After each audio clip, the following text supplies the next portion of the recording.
Insurance isn't one size fits all, and shopping for it shouldn't feel like squeezing into something that just doesn't fit. That's why drivers have enjoyed Progressive's Name Your Price tool for years.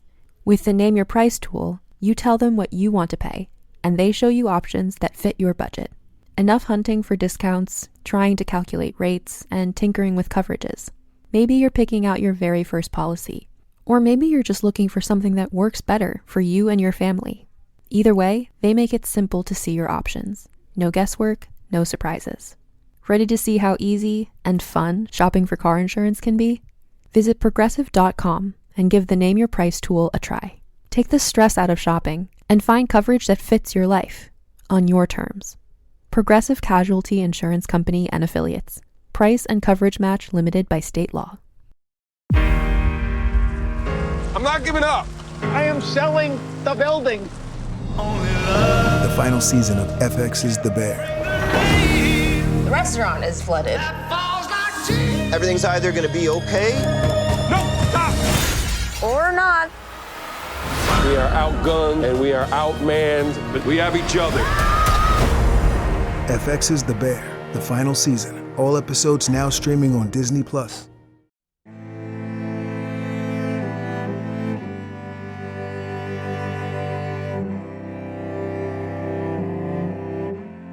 Hello and welcome to Vulgar History, a feminist women's history comedy podcast. My name is Anne Foster. I'm a historian and an author, and I've been into the Tudors since I was a little kid.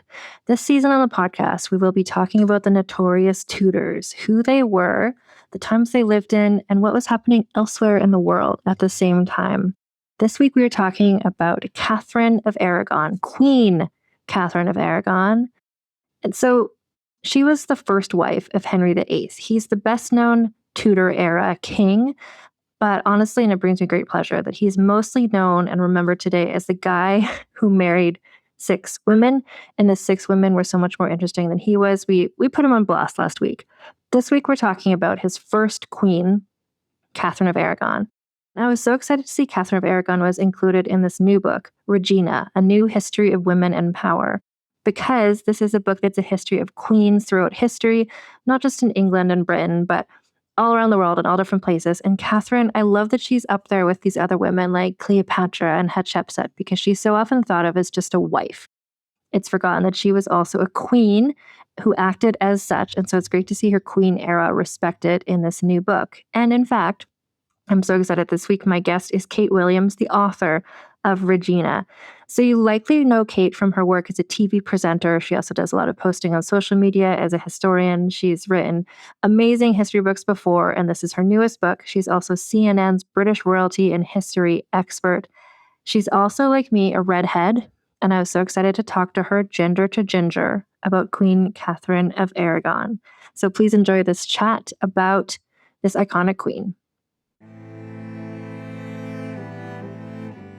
So I'm joined today by the one and only Kate Williams, author of the new book, Regina. Is that how you pronounce it, actually?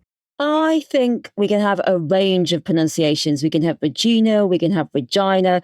I actually have been pronouncing it Regina on Instagram and social media, but that's only because I know what sometimes sites can be like, and they might think I'm saying vagina and they might get rid of it, so they might cut it off. So that's the main reason. There's Regina, there's Regina, I'm here for all the pronunciations, because being a woman called Catherine, I'm used to many, many pronunciations of my own name, and spelling. So I'm here for all the variants. Well, I love that you're a woman called Catherine and I'm a woman called Anne. And really, that's what 4 of the 6 of Henry's wives have those names.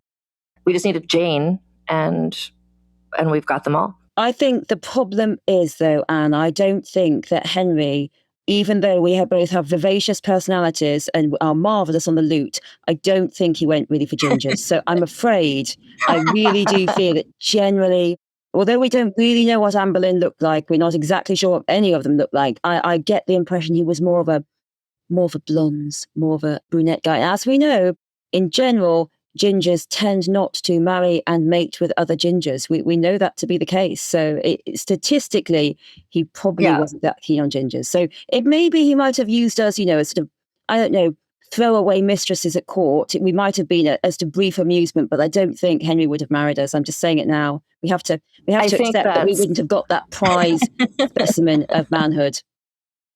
Oh my gosh, this is the thing I hate. So I always have tea when I'm recording this podcast, and I have this mug. It's like a color changing mug with the 6 wives. And then what I hate about the mug actually is there's this huge Henry right in the middle of it. Like, what's he doing there? I don't need him on the mug. I just want the wives.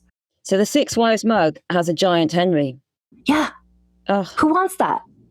That's not what. Anyway, I always think about scratching it off. As our beloved musical 6 says, you don't need Henry VIII on stage. You can just have the wives. That's all you need, honestly. And that's quite a bit of what we're talking about today, which is talking about Catherine of Aragon, who was Henry VIII's first wife, and kind of decoupling her from the 6, talking about just her. And also, let's try to, it'll be hard, but center her as much as possible and Henry as little as possible. He does force his way into this narrative, but I think we can avoid him for as long as possible. Yes, let's make it her story. And he's just an unfortunate supporting character. So in your book, Regina, let's say Regina. I love it. Regina. So Catherine of Aragon is one of many people you profile. Can you explain the premise of the book? Regina is really a book about women and power. And I write about a lot of queen regnants, sole queens, and women who we would define as queen but wouldn't have used the title, such as Hatshepsut. We go right back to Hatshepsut. We've got Cleopatra. We go right up into the modern day. Even Grace Kelly, again, who wouldn't use the title as queen. She's princess, but she really acts in the role as queen consort in terms of Monaco. So I'm writing about all kinds of queens. And I've got the big ones. We've got Marie Antoinette. We've got Elizabeth I. We've got Mary I. We've got Catherine the Great. We've got some big meaty queens there, but also were really a revelation to me. Female rulers I didn't really know very much about, especially some from the earlier periods of history that I really wasn't very familiar at all with. Some of the early empresses of Japan and some of the early empresses of Cambodia. And also one of my favorites was the 13th century Queen of the Maldives, whose father left her the throne. He was determined she'd have the throne. And first she had to bump off her brother to hang on to power. Then she got married, as queens do. It's a perpetual problem. If you're queen regnant, who do you get married to? Because then does he have the right to take the kingdom? If we have a law by which women's property when you're married is your husband's property, what does that mean when you're a queen, which is a perennial problem, really pretty much until we have constitutional monarchy and the Married Women's Property Act. And so then Khadija gets married, but she has to bump him off, and then she has another husband, has to bump him off, and decides after that she's not ruling with any husbands and not getting married ever again. So she is the sort of virgin queen after that. She is certainly the single queen. So she's one of my favorites as well. So I really wanted to look at, if you put all these women in one narrative together, going right back to ancient Mesopotamia and going right up to the modern day, how much do we see, even though these places are worlds apart and times apart, how much you see the same narratives repeating over and over again of vanity, of excess, of lasciviousness, of even madness, and that women in power, women getting the power of being a consort, there is the poison chalice. Because on one hand, yes, you have huge amounts of power, but on the other hand, if you're a queen regnant, often you are sort of more vulnerable in a sense because you have that. And you might look at Mary Queen of Scots, who's constantly under physical threat and then is forced, captured, raped, and in a way of forcing her to be married to the man who thinks he's going to get power from. This man, Bothwell, has actually done a deal with all the other aristocrats that if Bothwell manages to get Mary to marry him, then he'll share power with all the rest of them. So all the bros, every one of these men, pretty much in Mary's council, in Mary's court, had done this deal by which one of them gets to sexually assault her, gets to rape her, and the other, they all get to enjoy the spoils of power. So we do see women in this impossible position often. And when it comes to being a queen consort, it's fascinating, isn't it? Because a queen regnant, you have a son and you can be deposed for that son, even if he's a baby, a la Mary Queen of Scots. With a queen consort, you need to have a son to save your life. If you don't have a son, you are very, very vulnerable. And that's all across the board. Catherine of Aragon, who of course we're talking about today, But with Marie Antoinette, until she has that child with Marie Antoinette, till she has that child, the marriage can be annulled. It's not very clear when exactly Marie Antoinette had sex with her husband. It certainly wasn't immediate, and we don't obviously have proof until the baby was born. She was pregnant, the baby was born, but she is told over and over again, if you don't consummate the marriage, you can be sent back. And what is that in terms of the job of a princess on the marriage board? And really, I think what we see with Marie Antoinette is they're really saying with her, we don't really think you've consummated the marriage until you have a baby. You've got to have a baby. So, obviously the girl isn't what they want, but it's still a start. That's how they see it. So women are in this incredibly vulnerable position as queen's consorts. And I think particularly so is that often they are the ones who are sort of put in the royal shooting range, metaphorically, because people often don't really want to really attack the king because, well, he's got all the power and he could, up until, reasonably recently, chop your head off. Also, on top of that, maybe he's chosen by God and maybe God won't like it, but who can you attack? Who can you drag through the coals? Who can you say is spendthrift, vain, lascivious, excessive? Who can you blame for all the country's ills? Yes, you can blame the wife. So you have that caught up in the old trends of misogyny and objectification of women, and all of it coincides on the queen consort. And also, there are all these conduct books about how a queen consort should behave. She should be supportive. She should be generous. She should be pious.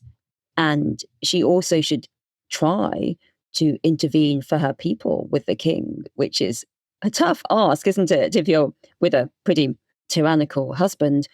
But all that dissipates if the husband doesn't want you.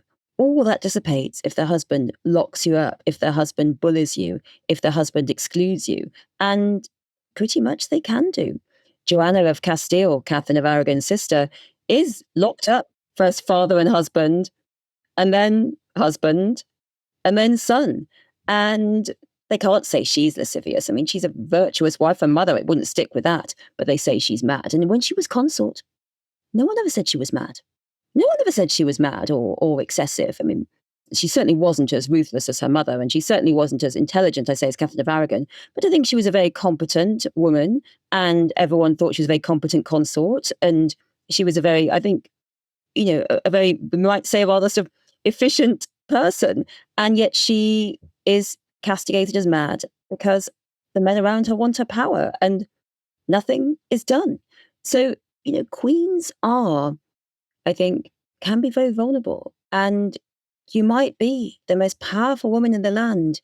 You are still often subject to male power.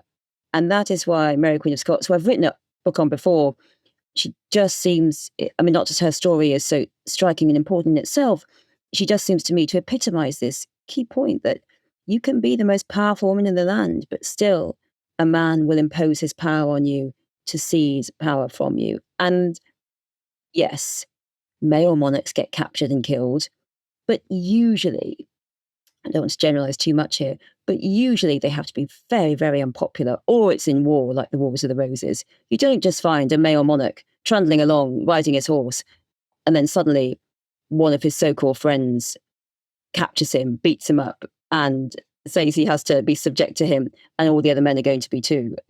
Without, that would be a coup. That would be a coup, and then someone would be taking the throne. But with a woman, you can just say, "Oh no, I'm seizing her as a husband." And because of the whole networks of marriage and the whole institution of marriage, you are allowed to continue.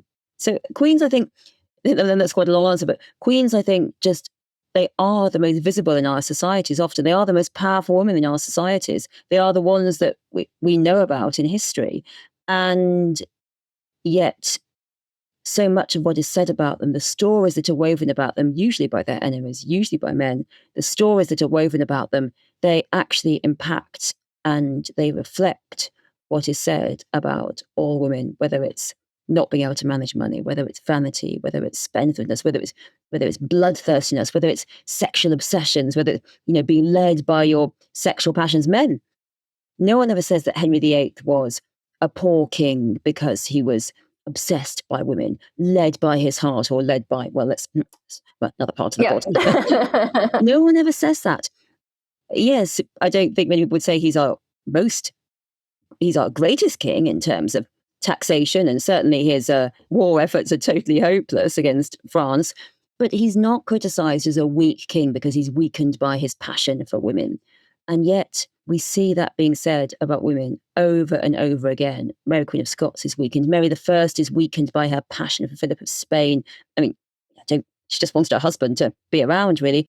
Cleopatra is weakened by meetings with Julius Caesar and the alliances she created with Caesar and Mark Antony, whereas basically she was protecting her country. So why do we say that about women and not about male monarchs? It's very rare to see someone saying about a male monarch that they were weakened by their passion for women. Most monarchs, it's seen as, oh, well, Charles II had woman after woman. Absolutely fine.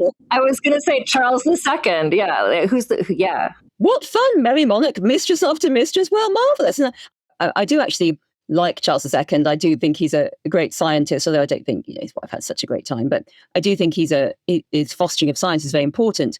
But I do find it fascinating that men get to have loves and mistresses and wives and seem to absorb their whole lives in this sort of sexual round.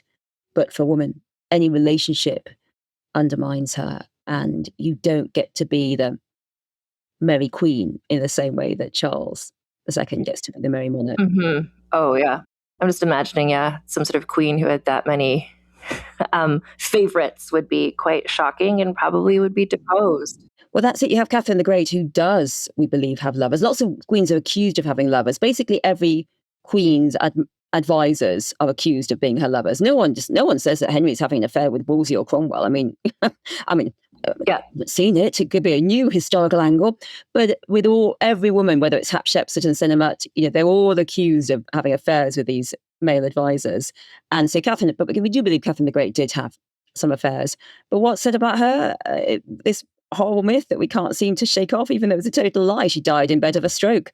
Well, died peacefully in her bed, the way that most of us would like to go. And yet it's this myth that she died because the horse she was having sex with fell on her. So a woman, even if she does have favourites and perhaps almost gets away with it in terms of it not undermining her queenship, because Catherine the Great is still seen so powerful, is then dogged by these insanely misogynist stories. Well, it's something about, and it comes up over and over. I was reading your book as like an ebook, and I just kept taking screen captures of just like, yeah, that's so well said, because you're comparing, because you're talking about queens kind of throughout history in different contexts, but also what does this mean about how women were seen in this culture and in this time and in this era? Like, we don't know a lot about women, the everyday woman, but we do know about a queen. And so much of it is that culture a very misogynist culture trying to square off, like, well, this woman is important, this woman matters. But how they kind of wrap their head around it, it's like, oh, well, she matters because she is so virtuous. And then if she makes any slip up, suddenly it's like, oh, well, now she's terrible.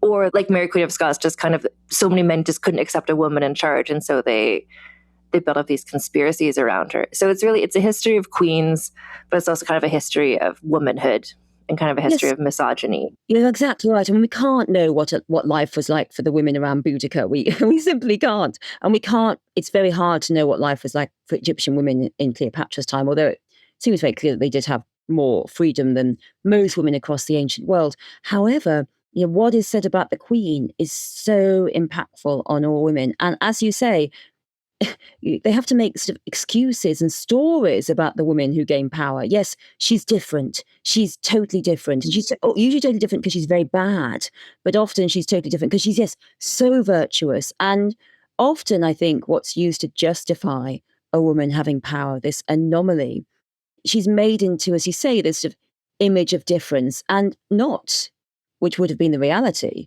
You can't get power in any culture, even a sort of ultimate tyranny, without the support of some level of the key people who are in control of power, whether it's the army, whether it's elites. Yes, it comes down in terms of blood, but and that's different. But if you're getting power and you're not strictly there as a blood advantage, which every woman is going to be, even if she's the king's only daughter, you have to have these power of the elites around you. And I think we really see this with Hatshepsut, who is essentially the regent, but catapults herself into power. There's no way she could have done that without the support of those who create and sustain networks of power in ancient Egypt. And I think it's very clear that that's the priest class. She's had this role of great high priestess. She's been communicating with the god Amun. It's been a huge job for her, very important job that goes to the king's daughter. And by that, she has her own palace. She lives at the temple. By that, she gets real access to the priest class who control Egypt in so many ways. And so when there's a possibility of her coming into power, they support her. So I think this is what we see at all time. And yet these monarchs, whether it's Hatshepsut or Elizabeth I, they really are seen as anomalies and totally different. They have to be so sort of magical and different that no other queen could ever be like that. And I think that's a way of ensuring society, isn't it? Saying, okay, we've given this one woman power, but honestly, the rest of you don't get any ideas. No, don't think about special. it. Yeah. She is special. And so often in this narrative, she's special because she's endowed with masculine qualities, whether or not it is Hatshepsut who does brilliantly create this myth of her being the she-king, of her transforming, of her wearing male dress, this move. I think for me, Hatshepsut moving between genders, and she moves brilliantly between genders, and she becomes this male she-king. Or we might compare her to Elizabeth I, who's I've got the body of a weak and feeble woman and the heart of a stomach of a king. And that's comparable, I think, to Elizabeth I, who says, Tilbury, I've got the body of a weak and feeble woman, but the heart and stomach of a king. Now, I've seen people saying that maybe the speech at Tilbury didn't happen, but whether it happened or not, that was clearly the speech that her society wanted from Elizabeth. And I do myself believe she said it. But either way, that was the speech people wanted her to say. And it was making a separation between her appearance, a woman, and her spirit, which was male, and her father's spirit, even though she didn't do anything like her father whatsoever, was totally different to him in every way. But she claims that similarity. So that's, women are sometimes cast as magical, but there is, we actually see women, female monarchs.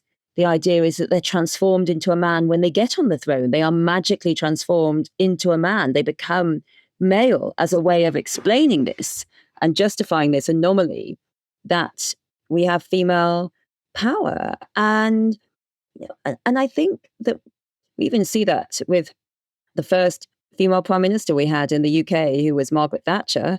And so often she was cast as this sort of superhuman person who had 4 hours sleep a night and was not similar to any other woman ever, and was totally different. And even though she had a certain look, it was a look that was sort of a look of steel. So I think that this is, whatever political agenda it is that you have, these are the women. These are the women who society tends to accept. And it does fascinate me that we have this similarity between the oldest possible female monarchs and even women in political power today must negotiate the female body, must negotiate being female, because there is, even now, despite where we are in terms of equality, there is this alliance between, as Elizabeth I put it, the female body and the female self, really, and weakness and fragility.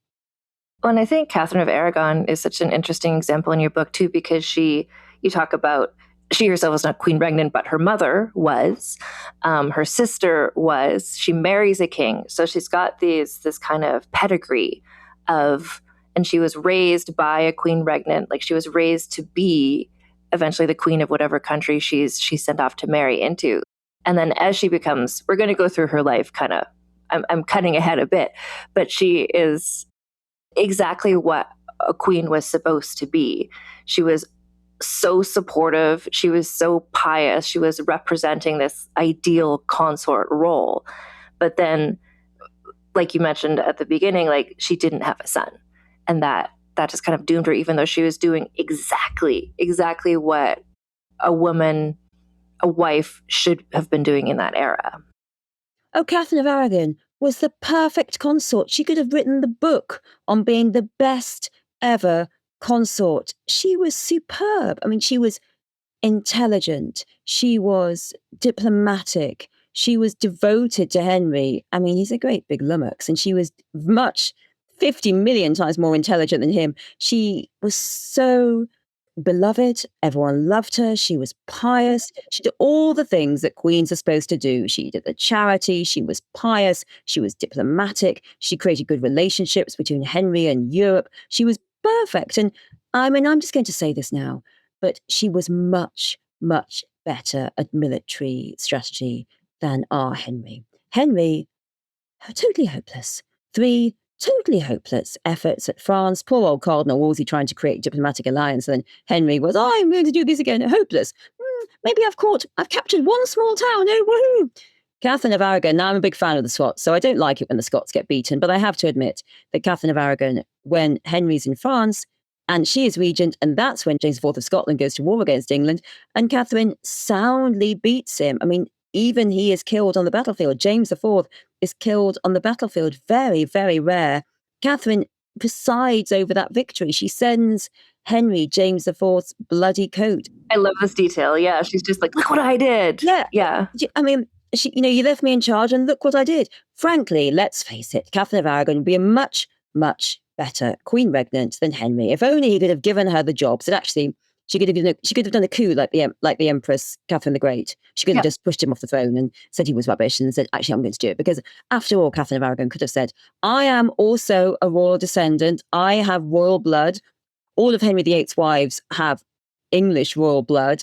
And she could have said, well, I've got royal blood. You're just a Tudor. It's a bit random, really, isn't it? Catherine of Valois and Owen Tudor. So why don't you let me have the throne? It would have been so much better. So she's perfect in every way. But the only thing she doesn't do is have that son. If Catherine of Aragon had had only one boy, that's it. All of history would have been different.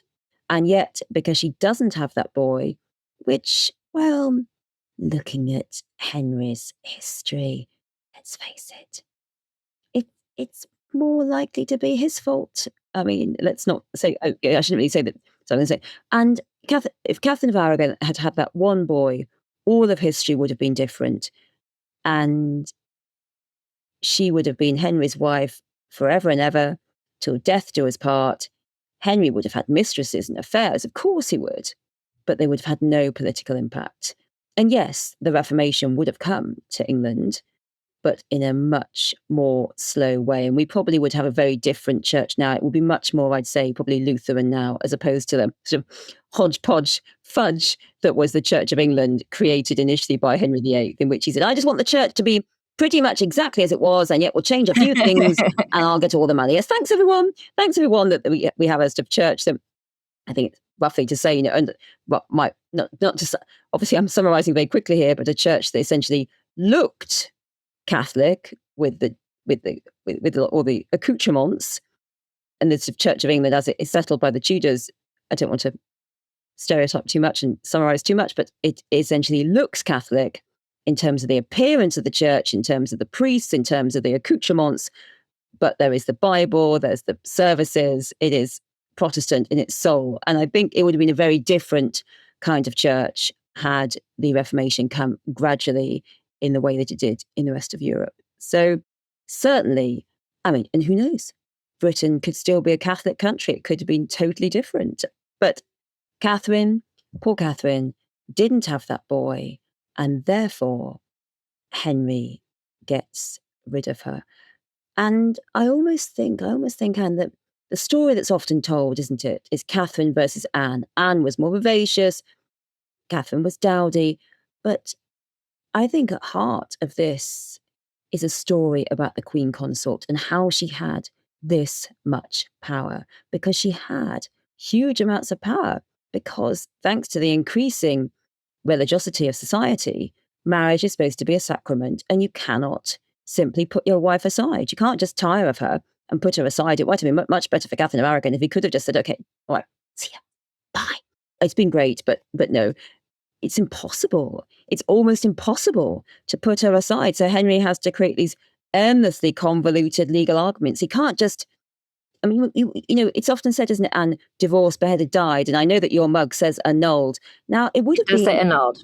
It says annulled. It would have been a kindness, wouldn't it, to Catherine of Aragon, more so for her marriage to have been divorced, for Henry to have said, it was great, we've had good times, lovely daughter, it's been marvellous, I'm moving on. But instead, all of her identity is taken from her and it's annulled. And it's said that it never, ever was a marriage, which is the ultimate cruelty. And this goes to the heart, I think, of Henry's obsession. Henry was, we're not censuring him, obviously, but Henry was obsessed with imposing his power on the world. He failed, on the country, on the aristocrats, on his children, and also, above all, on his wives. And they are going to be subservient to him. Catherine's going to be set aside, Anne's going to be executed, and anyone else is going to be set aside or executed. Essentially, that's your life, because he's not letting anyone have power, especially not a woman. Well, and I think the thing that you really spell out in a way that I hadn't thought about this very famous sequence of events in your book, where you talk about Catherine she was so well connected. She was so powerful. And then when you look at his subsequent wives, the role of consort has less and less power just because of who these women are. Like Catherine of Aragon, she's the daughter of Isabella and Ferdinand. She's related to the Pope, the Holy Roman Emperor. Like, talk about allies. Like, when Henry decides to try to dissolve this marriage, the reason that it is so hard for him is because she's so well connected and she's so well loved by the country. His later wives don't have those connections. And she was also the queen for something like 20 years, right? They were married for a very long time. The country was used to her being the queen. So to get rid of her was so difficult for him. And can you speak to how just her power as a person and how that led to the challenges? Yeah. So I'll see that again. I won't interrupt. Yeah, no, so if you could just speak to the personal power that she had because of her family relationships and because she had been the queen for so long. You're exactly right. The other queens had nowhere near as much power. And in fact, they were told that. Jane Seymour was told, oh, don't say anything, don't meddle, because if you do, you know what happened to the other one. So even they're not allowed to take on that traditional role of a queen, which is to supplicate and put forward the case for mercy from the king for the people. That's what queens are supposed to do. That's what kings expect queens to do, to come to them and say, oh no, don't be so mean to them. Really, couldn't you bring in mercy? And Henry won't even let Jane Seymour do that because she is totally under his thumb in terms of power. That's what he thinks. I mean, I think she would have, soared more, especially with a son. She had a lot of power, but sadly she was taken from us. And Catherine, Henry is lucky to marry her. He really is. I know the story is that she was lucky to marry him because she'd been abandoned, widowed, lonely, and had no money in the English court. But just think about who she is. She's the daughter of Ferdinand and Isabella of Spain, who unite Spain, unite Aragon and Castile. And her mother, Isabella of Castile, she's what a figure in Spanish history. Her mother really has a very difficult start in life. She's pretty much been excluded from power. She manages to get Ferdinand to sort of marry her and create this contract really by sneaking into marrying her because she needs to be married. She becomes queen. No one expects her in the family to become queen. She really has a pretty difficult childhood. And now she is queen, and her husband, she's the only one who manages to solve this husband question that all the rest of them are lost under because she's so powerful. Castile is much, much more significant than Aragon. And Ferdinand pretty much says, yes, okay, you're the queen. You can rule. And the two of them are this powerhouse in Spain. They unite Spain. Isabella really sorts out inflation, the fact that the aristocrats have been doing what they please, lawlessness. If you're a Muslim or a Jew under Isabella of Castile, there's great suffering. And she, of course, fosters Christopher Columbus, who goes out, and there's horrific suffering for the people who were taken in the colonies. Isabella's reputation is one of this great and powerful queen. And if she, I think if you say she was Isabella the Catholic queen, So everyone, I think, who wasn't a minority saw their lives improve under Isabella. And she was seen as this great, powerful woman. And she has a husband who pretty much obeys her. She has all these children. She has many heirs. And Catherine of Aragon, as her youngest daughter, she is really, I mean, she's, other places are far more important than England. I mean, really, there's Portugal. There's also more important places than this. And Catherine of Aragon is sent to marry Prince Arthur, Henry VIII's elder brother. She's sent to marry him. They marry in 1501. And then he dies of the sweating sickness, we think, 5 months after their wedding. And her position is impossible. But Henry VII is so lucky to have Catherine of Aragon. She's wealthy. She's from this hugely powerful country, far more powerful than England can ever be at that time. But Henry VII is, let's say, maybe something of an Arabist. It's his wife, Elizabeth of York, who really, we might say, has the blood claim to the throne, the sister of the Princess in the Tower. Henry VII gained the victory on the battlefield and goes around now telling everyone that Tudors, it's Tudors, it's Tudors. And he gets his son married to this great, incredible woman who is really a prize on the marriage market, not just because who her parents are and how wealthy she is, but she's also had everything that a consort could possibly want. Catherine has also had an incredible education. She's really been tutored in the most intellectual points. It's not just a bit of embroidery. Catherine studied law, literature, arithmetic. I mean, she studied everything. She can write in Spanish and Latin, and she can speak French and Greek. And she's also learnt the domestic skills. She's a very good sewer. She sews Henry VIII's shirts right until the end. But she knows everything. She's just incredibly well educated, incredibly intelligent. She has, as we will discuss later, really learned the power of oratory, and all this literature she's learned, all this fine, great literature that she's been educated in, I think does give her a power of argument that she uses later.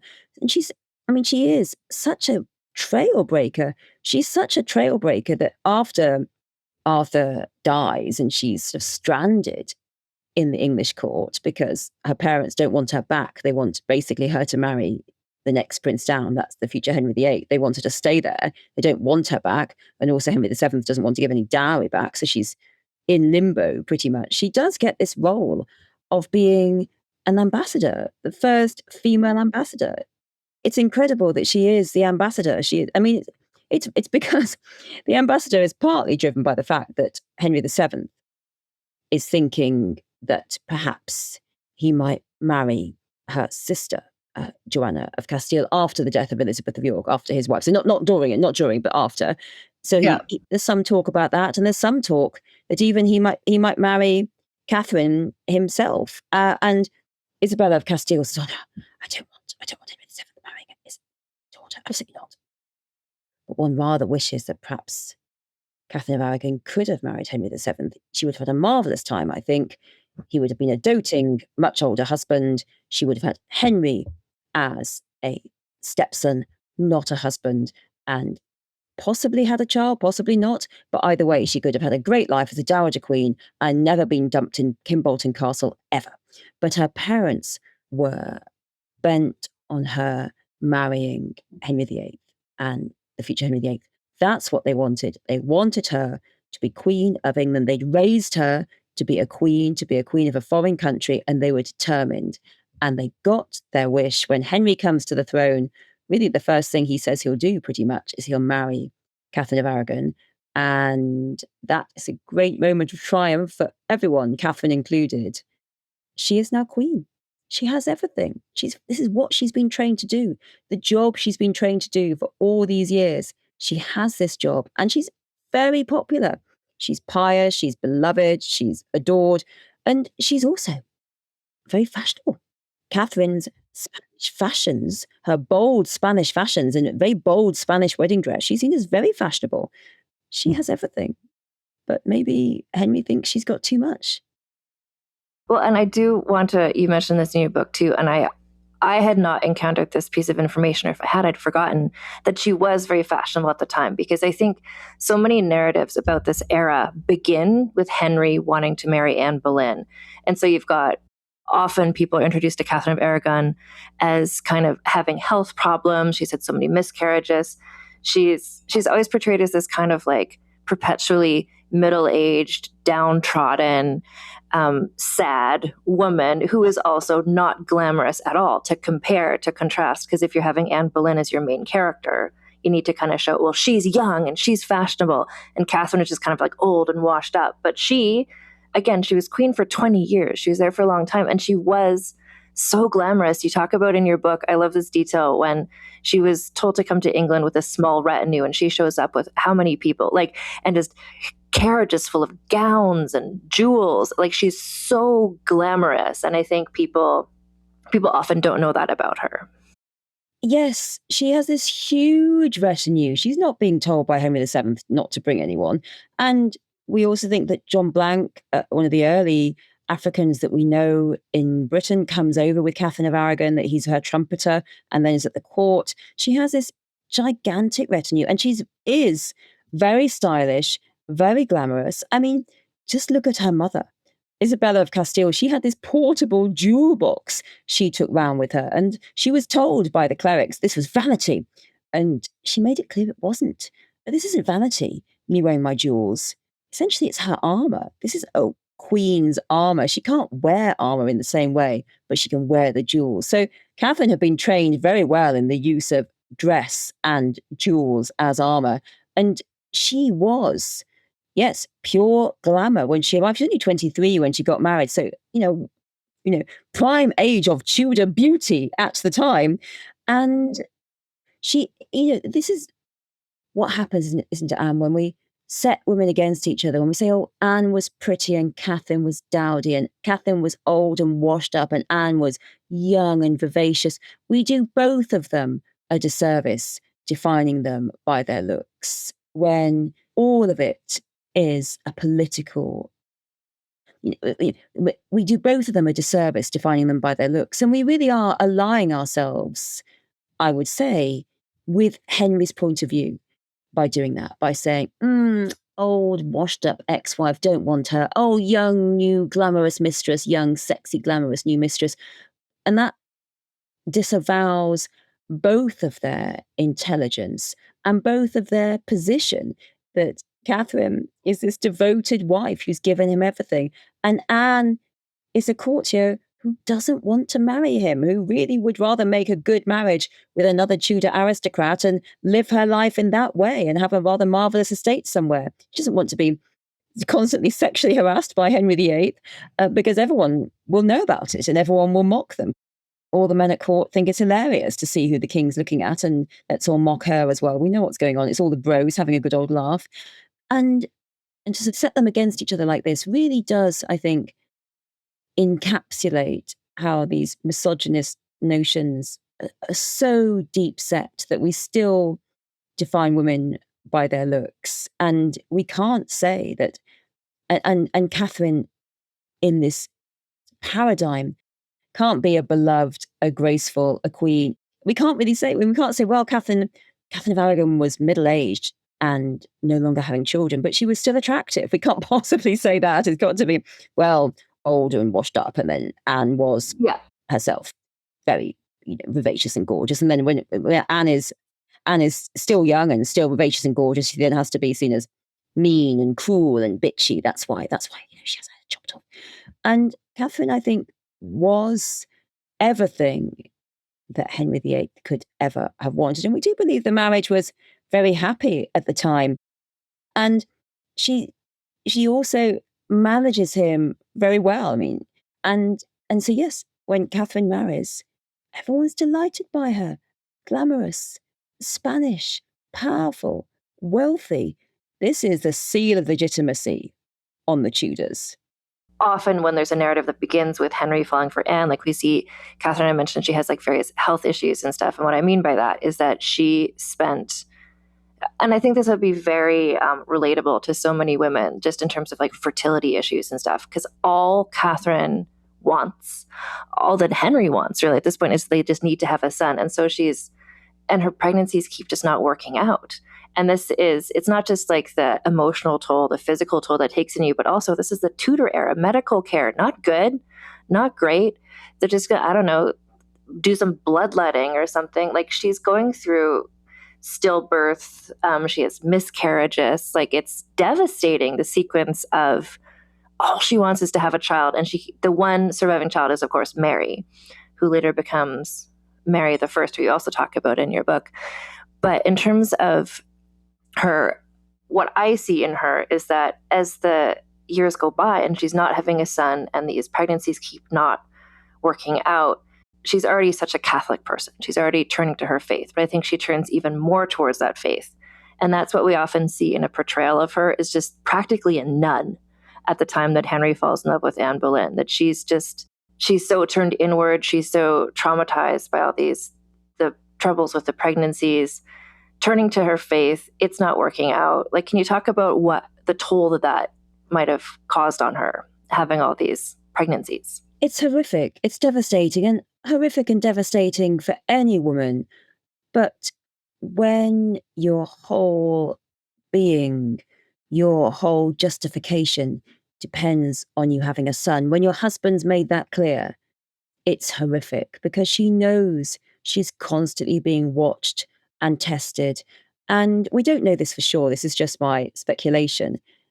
But we know that the Tudor court was full of quacks and full of theorists and full of people claiming that they could do this or that. And we've seen various doctors and healers through history getting their arm into the court because they claim, oh, I can heal this.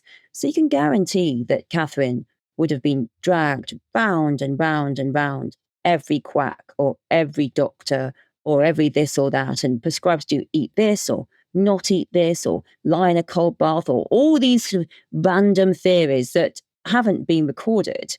But I'm sure that they were imposed on her, that these snake oil salesmen who then were really exploiting desperate women to have a baby will carry on with the Queen.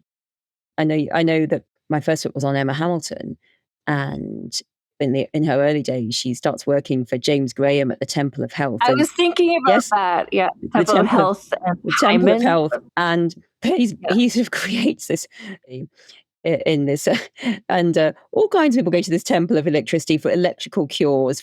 Every disease can be cured by the electrical cure. Apparently, rheumatism was great on the electrical throne, but the electrical celestial bed is where you are told, if you use this bed, you can conceive.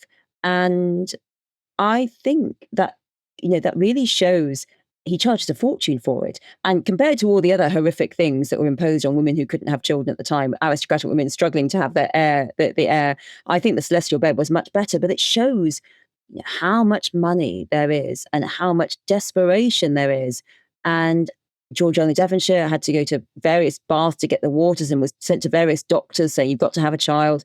We see this happening in this period where has been documented. So I'm sure it was also happening to Catherine of Aragon, that she was being subject to all these horrendous cures that weren't cures and theories that weren't theories, and also constantly being judged and constantly being told it was your fault. And many women today and couples who go through the sort of really hard times, the difficult times of infertility, feel judged, and they feel as if people are sort of mocking them or laughing at them. This is how people feel. And so Catherine of Aragon would have felt the same.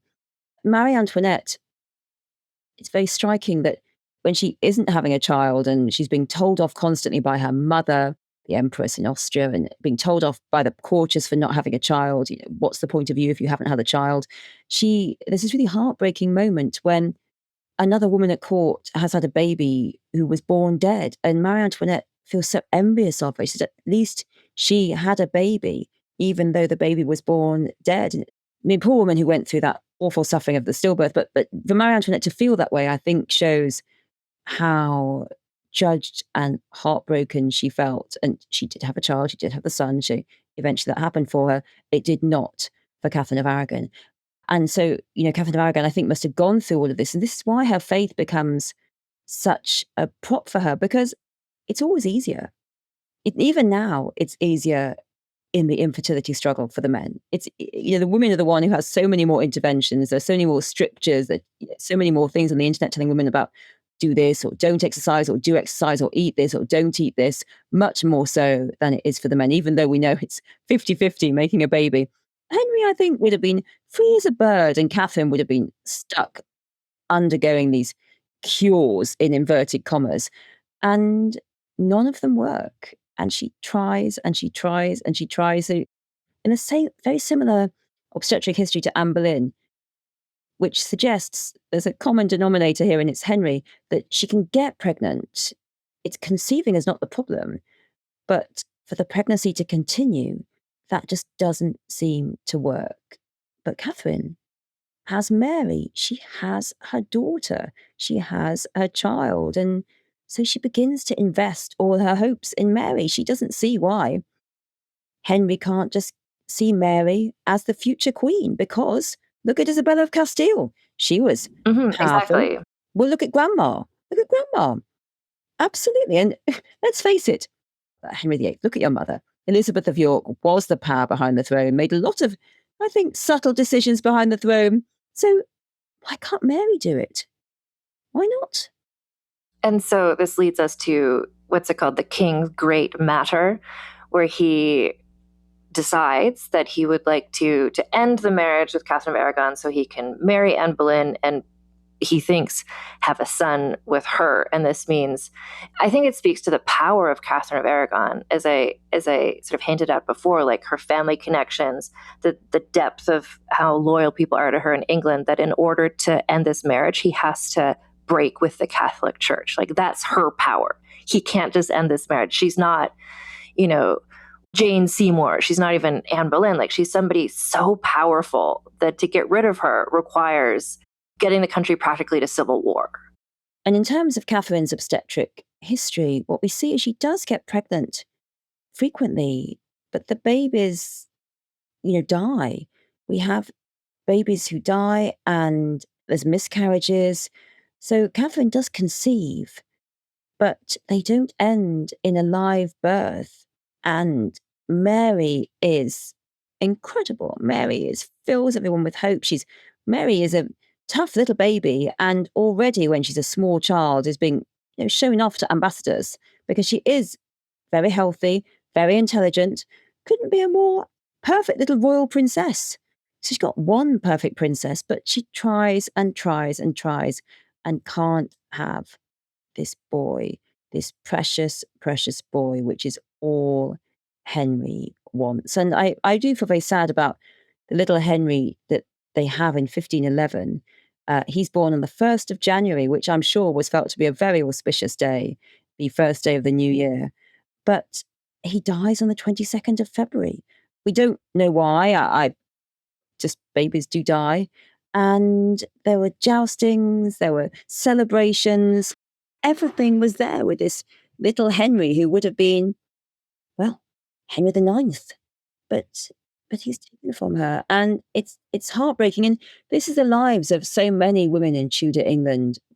There's no obstetric care, there's no scans, there's no C-sections, there's none of these things that we can use for children that perhaps should have been born earlier than they are, or children who are perhaps losing oxygen in the womb, or all these medical issues that we can now. We have all these solutions that mean that so many children can live, and that just not possible. You either you have your baby or you don't, and that's it. So Catherine is on this sad treadmill of pregnancies and miscarriages and stillbirths. And I'm sure Henry isn't the type of person who lets her grieve. Oh, I'm sure she's not allowed to grieve. She has to immediately be back waving and smiling, and immediately back in terms of trying to conceive again. And so she's in this, I think a lot of people can just put themselves in her shoes, more or less, and just imagine the ongoing trauma of this, like to be perpetually either pregnant or postpartum, whether the child survives or not. And then Henry decides to end the marriage. And how does that go down? The King's Great Matter is the greatest shock to Catherine of Aragon. Now, Catherine of Aragon knows that Henry has affairs. This happens. She turns a blind eye. Her father, I have to say, wasn't always faithful to Isabella, but did it discreetly. So Catherine herself, I think, is very aware that this is the life, and that also he'll have affairs with her lady-in-waiting, because at the court of the time, there aren't many women outside of the Queen's ladies-in-waiting. There are a lot of men, but most men leave their wives at home. So really, if you want to have an affair with someone, you're having an affair with the people from your wife's household. So it must be tough as a queen to appoint ladies who are attractive and clever and skilled and dancing and music because they reflect well on you. But also, you know, that maybe your husband might be peeking in and thinking, who can I have with them this lot? And because Catherine knows that Henry has affairs. But things do change. So the last time we believe that there is a sustained pregnancy that is recorded is in 1518. And Henry begins to realize that they're never going to have another child. And he starts to think, what is the answer? And Mary, for Catherine, is her great hope. She's convinced that Mary, their little girl born in 1516, who's a splendid little princess, healthy, intelligent, being talked about for great marriage alliances, absolutely marvellous. Why can't she be queen? Why can't she be queen regnant like Queen Isabella, like Grandma? Why can't she be queen? Henry is in a lot of power. He's got a powerful position. His daughter bears his blood. His daughter bears Catherine of Aragon's blood. Put her in. But Henry's no. There's no way that Henry would agree to this. I think we can have some sympathy with Henry, where we see, perhaps in examples of the past, Empress Matilda, the barons immediately allowed Stephen, her cousin, oh yes, you can be monarch instead. And there was the anarchy as Stephen and Matilda fought for power. And then we have the Wars of the Roses, which explode over perceived weakness of kings. That perhaps Henry V, if he'd stayed around, we wouldn't have had the Wars of the Roses in the same way. So I think there's some sympathy with Henry VIII's desire for a child, but also a lot of it is his belief that he must have this son, and he deserves to have this son, and he's a great, he's the male glory, he's everything, he's a marvellous, and he must have a child. And this coincides with Anne Boleyn, the lady-in-waiting to Catherine, who's been in France. We understand Anne Boleyn was at the Field of the Cloth of Gold, attending on the French Queen. Doesn't look like Henry even noticed her there at all. But around 1525, Henry is, as he puts it, struck by the dart of love. And he spots Anne Boleyn. And she says no. Now, most of the others have said yes. Her sister, who he's also had an affair with, Mary Boleyn, she said yes. But Anne says no. Now, Anne says no. She doesn't want to be Henry's mistress. You see what happened to his sister. She wants to make a good marriage for herself. That's why she's at court.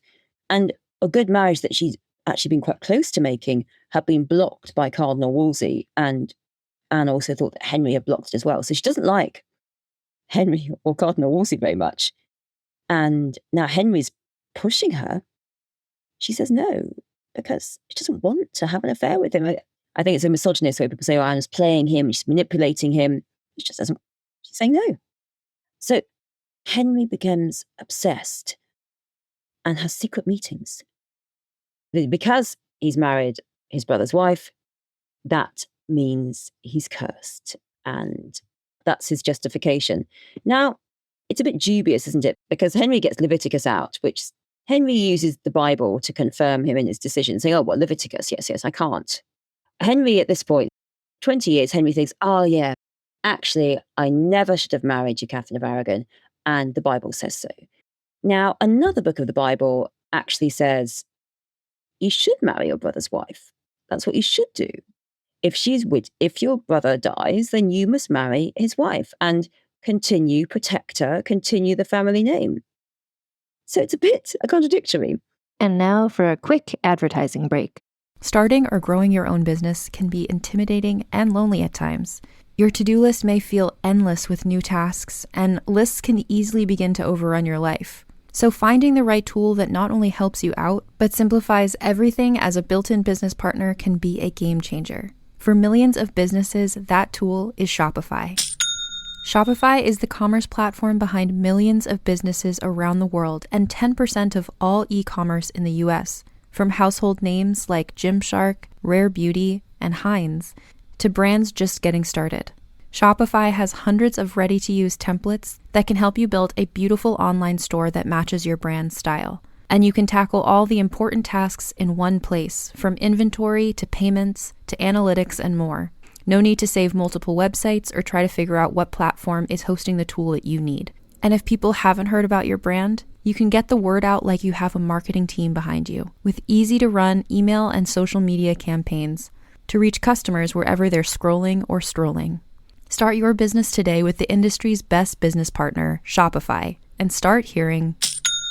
Sign up for your $1 per month trial today at shopify.com/realm. Go to shopify.com/realm.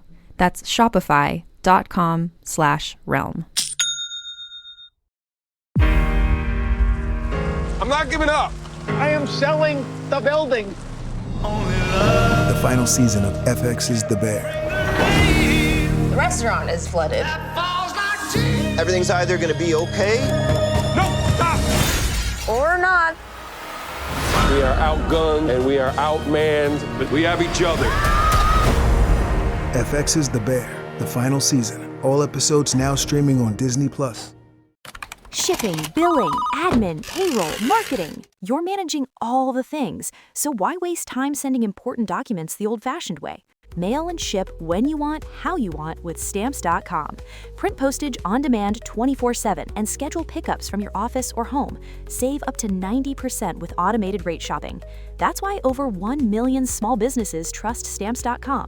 Go to Stamps.com and use code PODCAST to try Stamps.com risk-free for 60 days.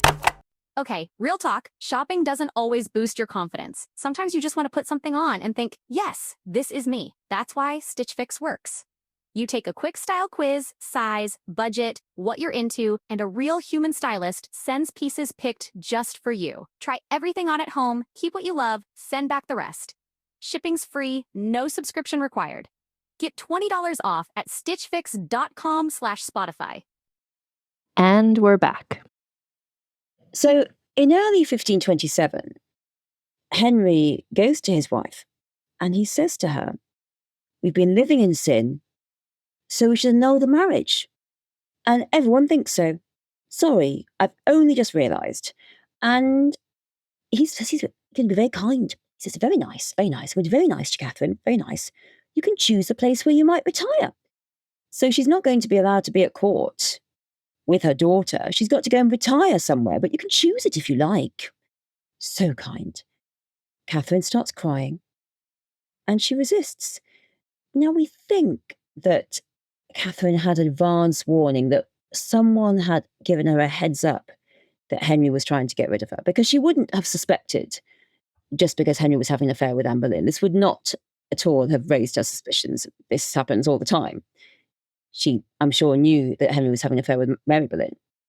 So she wouldn't, I don't think, have had suspicions when she saw Henry pursuing Anne Boleyn. That wouldn't have meant anything to her. She knew that Henry had affairs with people. She knew that Henry had affairs with Mary Boleyn. But then I think that someone must have told her about this meeting there is at Wolsey's house, secret meeting at Wolsey's house with churchmen into the legality of dissolving the marriage. So she's ready. She's not shocked, I don't think. She's ready. And she starts crying. And she says no, because it's not a divorce. It's not him saying, well, sorry, Catherine, it was great while it lasted, but it's over. However, during this 20 years, we have been married, and thanks for that. I'm moving on. The whole thing, he's saying that she's been living in sin since she's been 23, and she's now in her 40s, and that their child is illegitimate. I mean, this is horrific for a woman of Catherine's piety, for any woman at the time. I mean, this is about reputation. I think it's quite hard for us to get our heads around it now, how distressing and shocking it is to be told that you've been living in sin for all this time. It's overwhelming. It's terrifying, because all that matters, everything that matters, is your reputation as a woman in elite society, in royal society. Your reputation is everything. And by this, Catherine is being told that she's been a mistress. She's essentially been a mistress for these 20 years. So she's scandalized. She's devastated. This really shows just what we were talking about, Anne, that Catherine has been the perfect consort. And this has performed complaisance. She's seemed as if she's always supportive, always agrees with Henry. Oh, yes, I'm always here behind you. Whatever decision you make, I'm supporting you, as consorts are expected to do. But now she says no. And Henry's pretty shocked. Not just that no one says no to the king, but also that she says no to the king. And she just doesn't just say no. She starts her own revolution. She writes to the Holy Roman Emperor, who conveniently is her nephew, son of her sister, Joanna, who's, not very nice to his mother, locking her up. And she asks him for help because Henry needs this marriage to be dissolved by the Pope.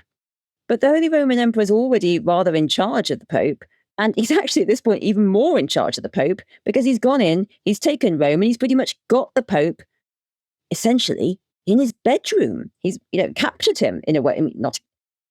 And so the Holy Roman Emperor always has a strong relationship with the Pope. And now he's pretty much got him in his power because the Holy Roman Emperor, Charles, has invaded Rome and taken the Pope. So Catherine says, don't let the Pope do this. Don't do it. And it's interesting, isn't it? Because Charles, the Holy Roman Emperor, he's imprisoned his own mother, bunged her in prison. Oh, I'm going to have all your lands now. Thanks, everyone. Bye. But he now stands up for his aunt. No, this can't happen. So this is this fascinating contradiction between how he treats his mother and how he treats his aunt. And I think part of it is because he wants to go up against Henry VIII. He wants to go up against him and say no, because annulments do happen. We have examples of annulments that are royal annulments. They do occur. It is not unheard of that annulments occur, that marriages are ended. It isn't impossible, but it's impossible when you are Catherine of Aragon and your nephew is pulling the Pope's strings. Well, and I'm just thinking back to that moment early in her marriage where Henry was away. She was leading the troops against Scotland. She sends the bloody cloak to be like, look who I killed, or look who I oversaw the death of. So it's like in that instance, this kind of ferocity was being deployed for England, for Henry. But now that he's going up against her, it's like, you remember that ferocious woman? Well, now she's against you. Yes. And look what she's going to do. Look what she's going to do. She's going to say no. She's going to go down fighting. And Catherine herself says no marriage will be secure if this is dissolved. And that, to me, really shows that she knows this means more than just a drama between her and Henry. She knows how important the Queen's life is. Henry's just, oh, well, I'll just get rid of you and then have on you, and it doesn't. The rest of the country's got to stay married. Yes, thank you. Everyone else has to stay married. I'm not going to suddenly say that you lot can all start divorcing or nothing. Oh no, you must stay married. But moi, I'm different. Catherine says no. No marriage is secure, and I think she knows how much she'll be supported by the people, how much she'll be supported by the people and by women. Yes, women don't have much political power, but they do have the power of public opinion, and they can influence their husbands. They really can. We see it much later. We see the men of the city being told, could you stop your wives from supporting Catherine and tell them to support Anne? Could you stop them from talking? Could you please? And all these men are saying, well, I don't know if I really can, actually. Sorry. So Catherine says no and makes it very clear. You're going to have a fight on your hands. And if you were to look at the odds of Catherine versus Henry at this point, 1527, 1528, Catherine's going to win. There's no way the Pope, who's in charge of all this, who gets to annul or no, there's no way the Pope is going to annul this marriage at this rate. Absolutely not. He is on a doomed mission. He really is. And he's not just doomed by the fact that Catherine is so popular, that she's so well connected, but also that Catherine's a great speaker. This fantastic education given to her by Isabella of Castile, well, she is now using it par excellence. It doesn't all come down to one moment, but one of the moments that it does come down to is this kind of meeting where she's called and she gives a speech. And can you describe sort of how that goes over?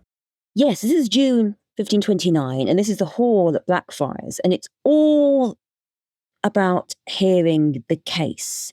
It's all about hearing the case in England, which is not what Catherine wants.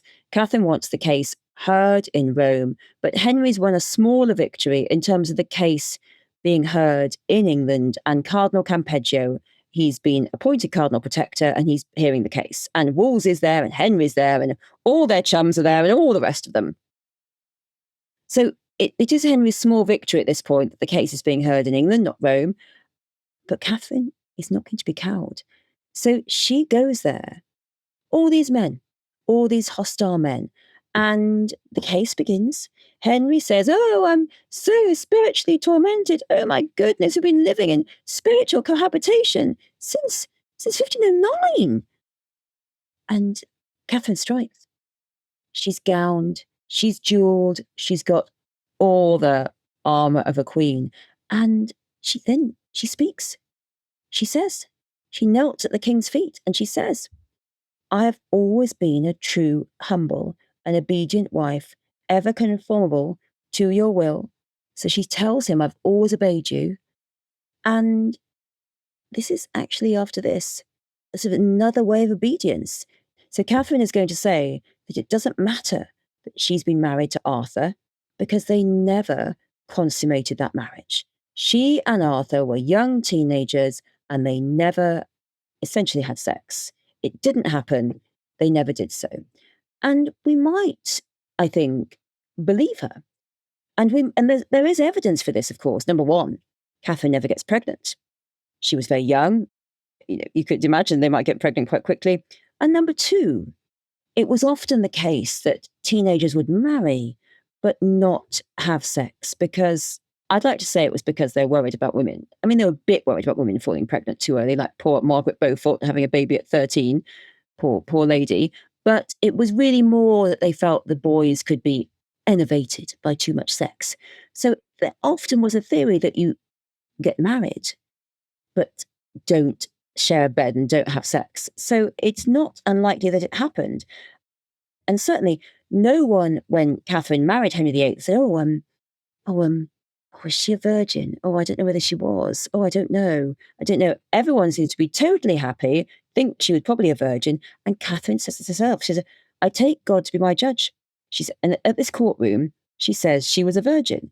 When she came to him, she says, I was a true maid without touch of man. And she says, I put it to your conscience, i.e. saying, oh, come on, Henry.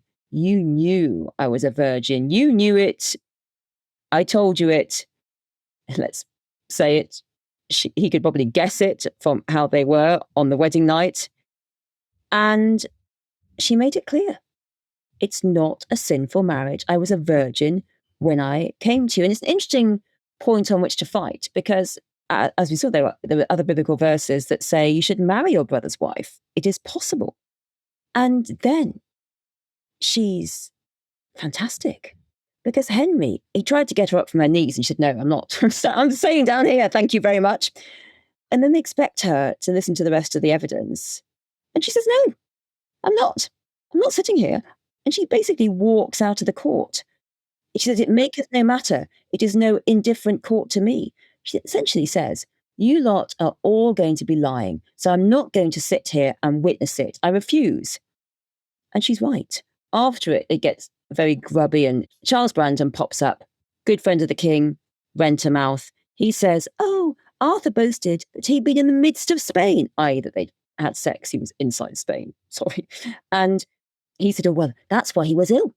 That's why he was ill. Yes, I know that, lots of people die in Tudor England and we have the sweating sickness, etc., but he was ill because he had too much sex. Yes. So there was all this grubby evidence, all this chat, but there was no evidence either way. And Campeggio says it goes to Rome. And that's a loss for the king. And he really starts to panic. Both sides start to create this huge effort in finding evidence. This old lady in waiting who's now moved away and married and is in the middle of nowhere in Spain, this person, that person, let's get them all together and try and get evidence about. Well, and this is when you're saying evidence. Yeah, the evidence is like, did they have sex or not? Yes. And what is the evidence? With no baby, you cannot prove it. With no pregnancy, you cannot prove it. And you've got Catherine saying she came as intact and incorrupted as a baby. And Catherine now is under horrific psychological pressure. On one occasion, 30 elite men, including Anne Boleyn's uncle, march into her rooms really late at night. And they say to her, you must obey, you must obey. And they threaten her with something that I see threatened to women throughout the period, throughout history. Women are always told, queens are always told, if you don't obey, there'll be civil war, there'll be blood, there'll be disaster, there'll be horrific death to your people. Catherine is told it will cause danger and confusing across the country if she resists, and there could be civil war. And actually, you do see some women stand down at this point. Men never do. Catherine doesn't stand down. She thinks, oh yes, no, I'm not going to. And there's no mass unrest. There's no mass bloodying. Catherine is incredible. Catherine is powerful. Catherine resists. And I'm sure that the court becomes a miserable place with everyone ignoring her, everyone mocking her, Henry refusing to speak to her, and at the same time, sometimes going to her rooms to keep her sweet, keeping her on this sort of miserable psychological treadmill. On one hand, he ignores her and flirts with Anne. The other hand, he comes to her room. So she's always confused about what happens. And Catherine is incredible and she's resistant. But Henry is obsessed by his own power. And if the court won't give it to him, he'll do it anyway. There's this awful moment in July 1531 when Henry sets off from Windsor on his summer progress with Anne, tells Catherine to stay behind. And then later, she's just waiting. He sends her a message saying, you've got to go to the Moor, one of Wolsey's old houses, and Mary's got to go to Richmond. And that's it. She's sent away. Now, Catherine doesn't realise at this point that it's been the end. She just thinks maybe it's another progress.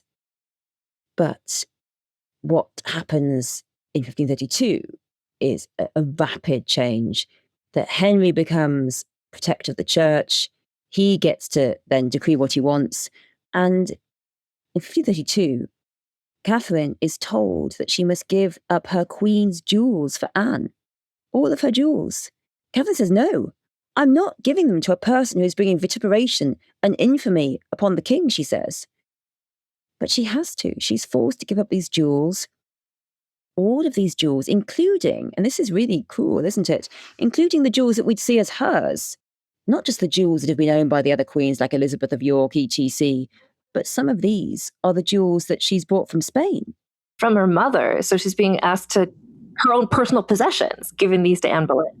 Her own possessions. These are the jewels of the Spanish court, of Isabella of Castile, who would have given Catherine so many jewels to make her look great, gifts that Henry's bought her, all this stuff has to be given up. The great jewels of Isabella of Castile have to be given to this woman who was her lady in waiting, and she keeps for herself one plain gold cross on a gold necklace because it has a sliver of the cross on which Christ was crucified. And that just shows us that queens, when the king says, give it all back, they have nothing. Well, and also I just want to contextualize, she's been fighting and fighting, and she's fighting in the understanding that this is all going to go to Rome. Rome is going to make this decision. And Henry knows he's going to lose that battle, which is why he just pivots and says, oh, actually, I'm breaking with Rome. The Pope's not in charge of me anymore. The only way he could defeat her was by changing the country's religion. Like, he knew that he couldn't conventionally defeat her. He couldn't defeat her in any other way. She was incredible. I mean, she didn't relent. She didn't give in. She didn't say, oh, I've been overwhelmed by legal arguments. And also, the legal men could see that she defended herself very clearly. Catherine cannot be beaten by legal means. So Henry has to do the unthinkable, which is to make himself head of the church. I mean, it is totally unthinkable. It is the most impossible thing to do. It is beyond thinking outside of the box. It's literally pushing the Pope, who's meant to be holy, out of the way. And he does this because of Catherine's incredible, sensational, magnificent strength, that she will not give in. And his expectation had been that she would. And it's that contradiction, isn't it, Anne, that he thought she'd behave as a wife, as she always had as a wife, obedient, saying, yes, Henry, I agree with you, I'll support you, what you ask for, I'll do. But he thought she'd do that, but he's trying to make her not his wife. So the minute he's trying to make her not his wife, the deal is over. She's not fulfilling these perfect roles of the consort anymore. She's going to say no. And this was a shock to him, that he expected her to obey him like she always had. But she's just like, yeah, if you're not my husband anymore, I'm not your wife. And I'm not going to obey you. Well, I am your wife, but I'm not going to play that game anymore. And there was, a possibility of war. Catherine said, no, I'd rather die than be the cause of it. So she doesn't want there to be war. But I think in the end, the Holy Roman Emperor thinks, oh, goodness, are we going to go to war over this with Henry VIII? And so it's sort of fudged over and, well, there's not much we can really do about it. And then Catherine is now, Henry is the head of the church, is unprotected. It's this rapid movement of her being thrown out through circles and circles of influence. She loses her lands. She loses her manors. She's told she's no longer going to be addressed as queen. She said, I'd rather be hewn to pieces than take any other title.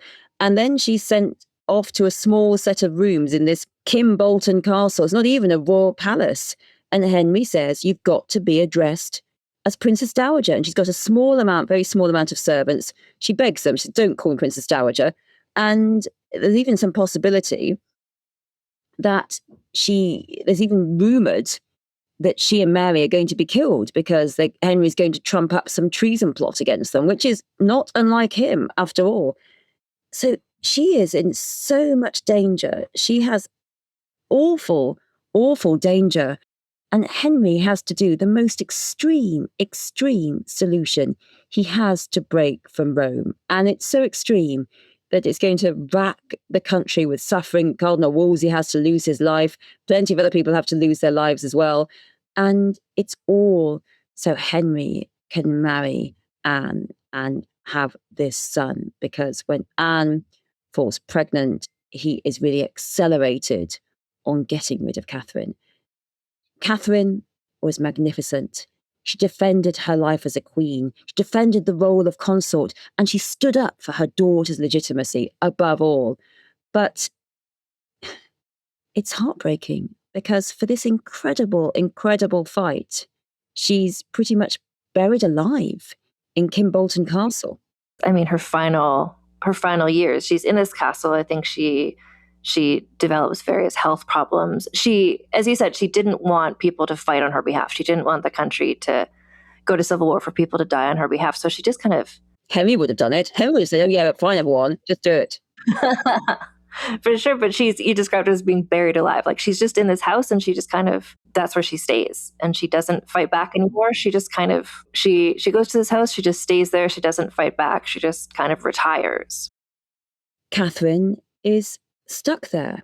She would love to be fighting back. She'd love to be speaking, but she's not allowed. Henry refuses to allow her to speak. It's been a total disaster before that he's let her speak. He's not making that mistake again. She's not allowed to speak ever, ever, ever again. And he's burying her in a castle. He wants her to die. I mean, simply, frankly, he wants her to die. And he wants her to die. And it's very convenient for him that she does die. He just wants to get rid of her. He's had enough. Out of sight, out of mind. He executes future wives, as we know, but he pretty much executes Catherine of Aragon in a way. He wants her dead. He wants her out of there. She's not allowed to see her beloved daughter. She's not allowed to see other alliances, other friends, people she might have political alliances with. She's locked away and she has to be addressed as Princess Dowager. That's what she says. And she does finally die in early 1536, and she's not even given a queen's funeral. She's buried as Arthur's wife, as the Princess Dowager. It's so, so cruel. He can't even give her a funeral. And I think she would have known that as she was dying, which would have broken her heart, that you're not even going to be buried as a wife. It would have been a kindness, as we were saying, to have said, okay, we were married. I don't want to be married to you anymore, but we were married. No, Henry has to strip her of everything: her daughter, her jewels, her lands, her manners, her title, and what matters so much to a woman like her reputation, that she had been a devoted, virtuous, honest wife. He took that from her, took everything from her, and yet he could not reduce her.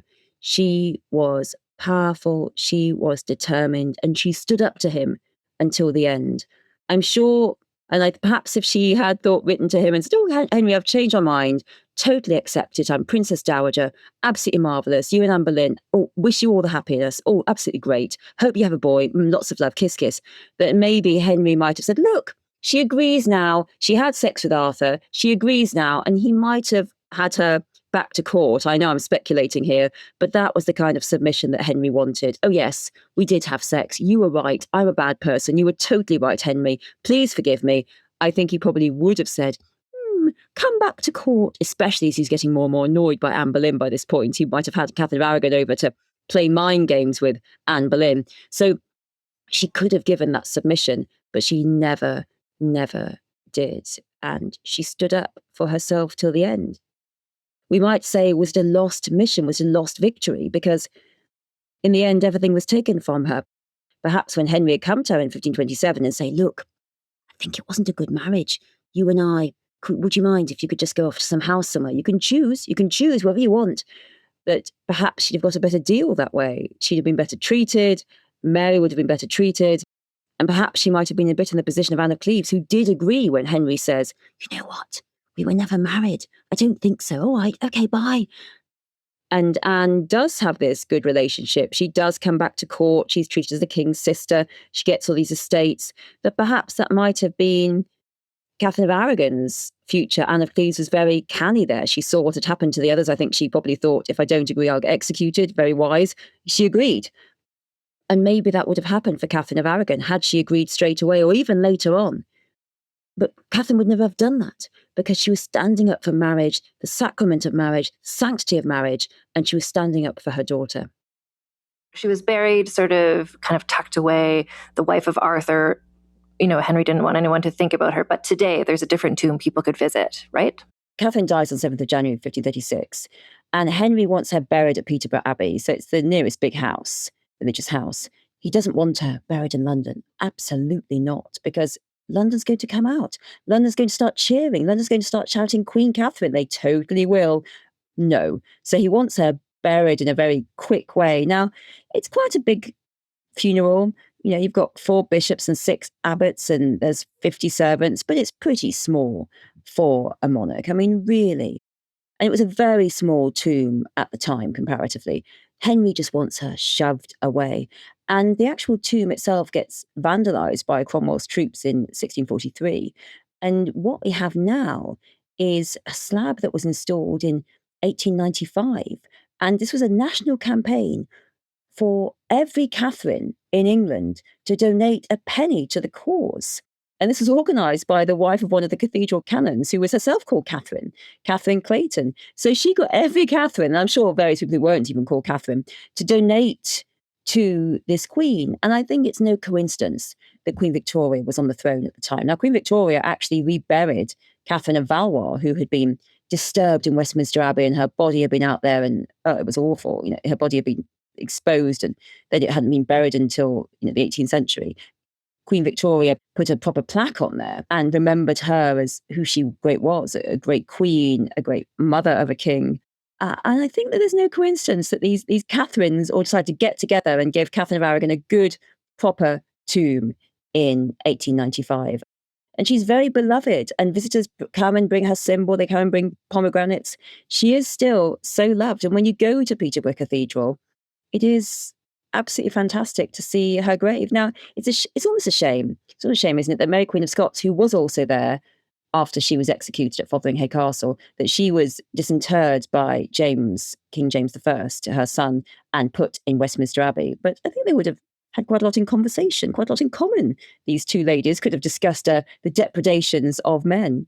What it's like to have terrible husbands. What it's like to have terrible husbands. They both had experience of the matter. So I think they could have a lot of conversation. But Catherine of Aragon, everything was taken from her, even her title in death, even her chance for a queen's funeral, and particularly her daughter, which was heartbreaking for Mary. But she stood up for what was right, and she stood up for herself, and she stood up for her daughter. And I do think that when Mary comes to the throne, everyone expects Mary to come to the throne. That's Henry VIII's will. They expect her to come to the throne, but it's Catherine's blood that runs through Mary's veins. And Mary never, never doubts the fact that she deserves to be on the throne. She's the only warrior queen. She pretty much is she's the queen who fights for that throne. She's ready to fight with this great army that are ready to fight back against the Dudleys and get that throne back. And it's Catherine who's inspired her. So Catherine's fight meant a sad death for her. A sad death, even though she would have known that she was going to heaven for all her piety. But I think that it really did give so much to create her daughter's power and her daughter's power base and her daughter's strong, undeniable belief in her own legitimacy. Well, and that leads us to, there's some little categories. After I do a biographical episode like this, I like to give people a score in various categories. And one of the categories is significance. And I think if you give her a score 0 to 10 of significance, what you're just saying about how she inspired Mary, everything that Mary did, the fact that her fight, that she didn't back down, that the Anglican Church was invented because of her, like where would you score Catherine of Aragon in terms of significance, 0 to 10? Oh, we've got to give her 10. We've got to give her 10. I think so. Yeah. Catherine of Aragon, I'm giving her a 10. She changed history. She fought back and she inspired her daughter, who did see what was happening, inspired her daughter, and Mary I, this absolute power that Mary I had. She was the first queen regnant, and we often undermine, and I think undervalue, how much Mary I's history, how much Mary I's power, how much Mary I's work and the groundwork she laid the groundwork for Elizabeth I. So I'm not sure whether Catherine of Aragon will be delighted that Elizabeth I is her legacy, but it is her legacy.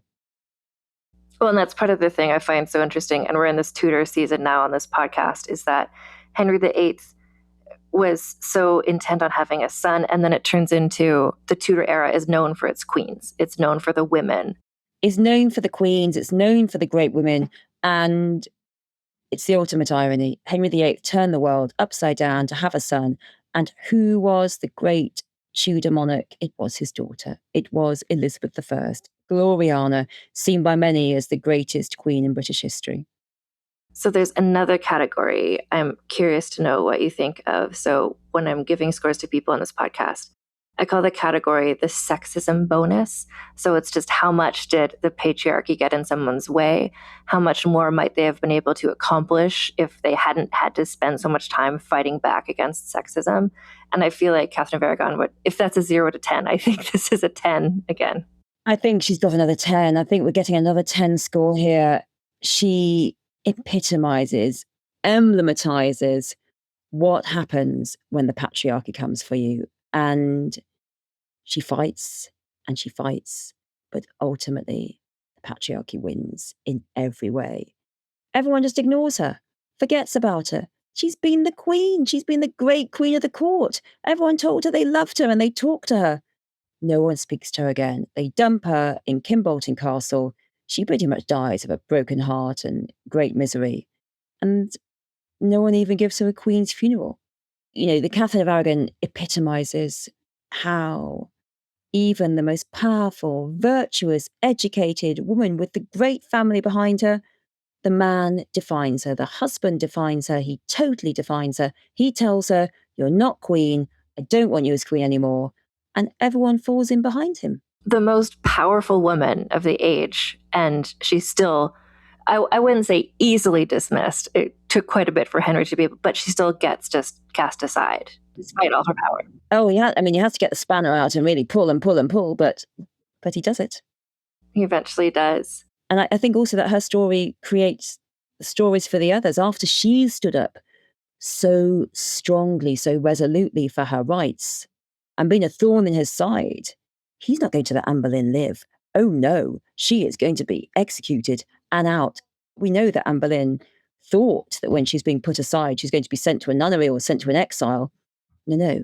After everything that happened with Catherine, how dangerous she'd been to him, Henry wants Anne dead, and he would have killed Catherine if he could. And I think also you see when he's looking to choose wives later on, the people like Marie de Guise, like noble women, no, I'm not going to marry him. Like after seeing what he did to her. Oh yeah, Marie de Guise says, no, I don't think so. I don't have the right type of neck. No, I'd rather marry James in Scotland. I know that everyone says that Scotland has a climate that kills French people, but I'd rather marry him than Henry VIII. Exactly. So it's kind of, it's become less of an appealing thing to have if you're a young woman, to be married to him. So he kind of affects things in that way as well. The next category, I call it scheminess. Just how much was she a person with a plan who is able to, how clever was she is really what this means. And I feel like this is also a high score for her. Oh, well, I think Catherine was very intelligent. She's incredibly intelligent. She's so clever. She's so intelligent. But there's not much she can do in terms of a plan. She fights and she fights and she fights and she writes to her nephew, but there's only so much scheming she can do because this juggernaut is in front of her and it's the juggernaut of what Henry wants. So I'll give her an 8. Yeah, I think that's too as well. She's certainly capable, but she's hemmed in a bit by how much scheminess can she do. And also I think her piety, her ethical sense would keep her from really getting low and dirty. Yes, her piety is what's driving her. That's true. She wouldn't have pulled some sort of trick, I don't think. No. And then the final category is scandalousness. How scandalous do you think she was? And I don't think she was at all. I don't think anyone at the time would have. She was faultless, really, in that way. I mean, in terms of scheming, the ultimate trick that Catherine of Aragon could have done is to have done something a bit like the warming pan baby much later in history. Claimed she was pregnant or, I don't know, had an affair with some man who wasn't like Henry and got pregnant and then suddenly said, look, here's my baby. Or said, I'm going away to retire for a long time to a nunnery. I'm just going to think about my fertility and going to make my body better. Oh my goodness. Came back, popped to see Henry, went back to the nunnery. 9 months later, out pops a baby. So that would have been scheming and ruthless, but she was led by her piety and led by her determination to be a good subject to God. And that's what she was. So she wasn't outgunned because she was resolute and she was determined, but scheming was not her bag. And this was a scheming, ruthless court in which she was living. It would have been you've mentioned so many possible sliding doors of possible scenarios. But none of them would have happened because she was such a consistent, steadfast person. And she was so just honest and pious. And she was never going to do anything other than exactly what she did. Catherine of Aragon was the epitome of reliable. So she's the type of person that if you invite them to your birthday party, she'll always show up. If you say, will you send me an email? And she says, yes, I'll send you an email. She would have sent you the email. That's Catherine of Aragon. Exactly. So, yeah. So in terms of the category of scandalousness, I think that could even be a 0. I don't think anything she did shocked anybody. Well, I guess it shocked Henry that she didn't give in to him right away. No, she's not scandalous at all. She's so pious. She's so upright, but also she's so unscandalous. That's Henry's problem. He's trying to say, oh, we were living in sin for these years. She had sex with Arthur. Oh, yes, Charles Brandon said Arthur was exhausted by all this sex. She's saying, no, I'm not. I'm absolutely not. I came for you as incorrupted, as intact as a baby. So she is the opposite of scandalous. And that's what makes Henry's tribulations so great, that not only will she not believe it, but no one believes it. I don't think anyone really in the court or the public really believed that Catherine of Aragon was pulling the wool over Henry's lot. I think most people in the public and in the court believed Catherine of Aragon. They simply saw it as inevitable that she was going to be set aside. So that gives her, just for to cement her status as a person I've talked about on this podcast, her total score is a 28, possible 28 out of 40, which is a very respectable score. I think it's interesting. It's not often we have people who are a 0 scandal, but a 10 significance. But that's what it was.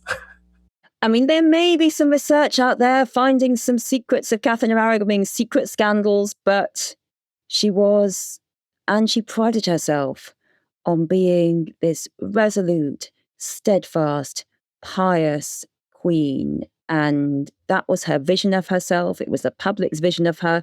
It was what she was trained to be. And she refused to let Henry tear it into pieces. Well, thank you so much for joining me for this discussion. I think that Catherine of Aragon is so often just kind of thought of as the first of 6, but I think it was important to me to speak about her as her own person. And I think you tell her story so well in your book. And can you tell everybody about your book and when and where it's available? Yes, my book, Regina, it is published already in the UK, already out in UK and Australia. A New History of Women in Power is a subtitle. It's coming out in the US and Canada in November from Pegasus.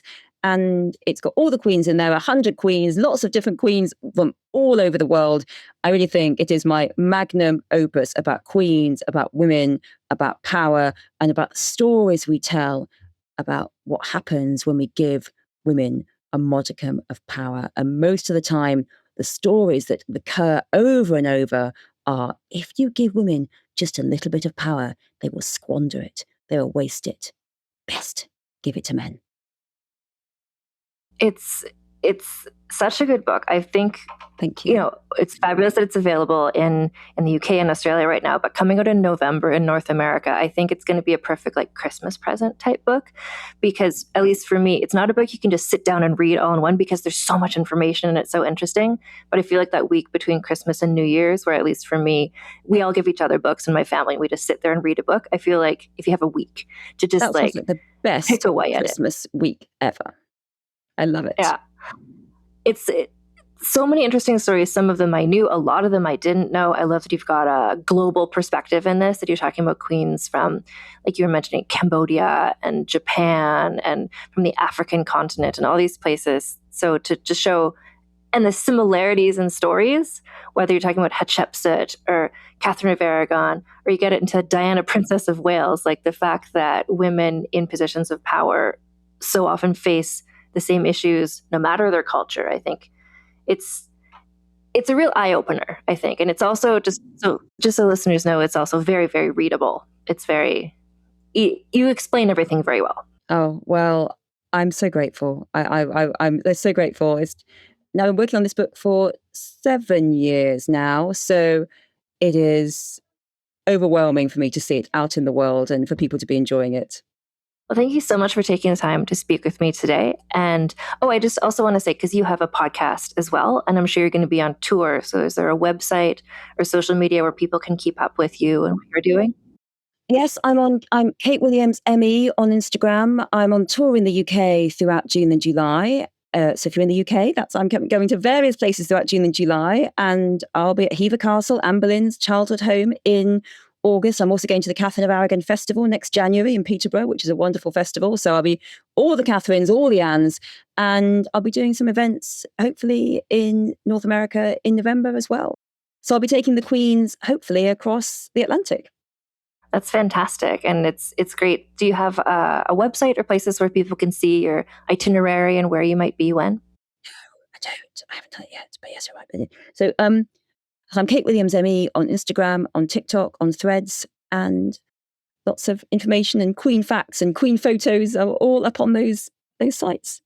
Oh, exactly. And I feel like if you're people who are following you there, when you've got a new event coming up, you'll be talking about it there. And so people will know where they can come and see you and talk about Queens with you. Thank you so much for this wonderful conversation. It was so nice to meet you, and best of luck with your book launch. I'm so grateful. Thank you so much for having me.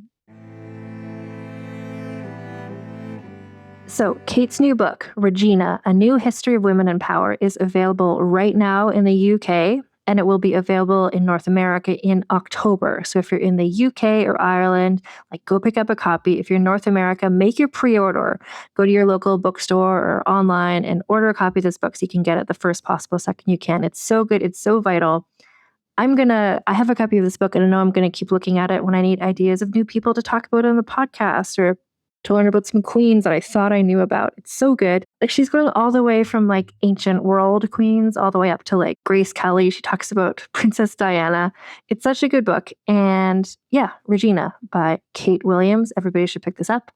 And another book you should pick up is I wrote a book. It's called Rebel of the Regency, the scandalous saga of Caroline of Brunswick, Britain's queen without a crown.